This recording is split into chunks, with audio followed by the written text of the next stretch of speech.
আপু ঠিক আছে?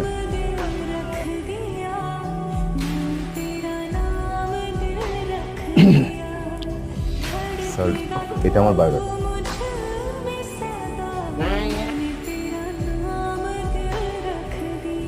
তোমার মা বাবা কোথায় থাকেন? ঢাকাতেই? না কি, কানাডায়। কি করো তুমি? পড়ালেখা শেষ হলো, আর দেশে বাবার ব্যবসাটা আমি আর দুলাভাই দেখি।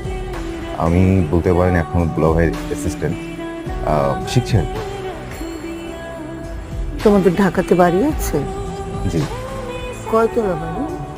আন্টি, বাড়ি তো 4টা, যেটাই আছে সেটা 6 তলা। তুমি কয়তলায় থাকো? চুপ করো, আমাকে কথা বলতে দাও। তুমি কি এখন বিয়ে করতে পারবে? আমি তো এখনই বিয়ে করতে গেছি।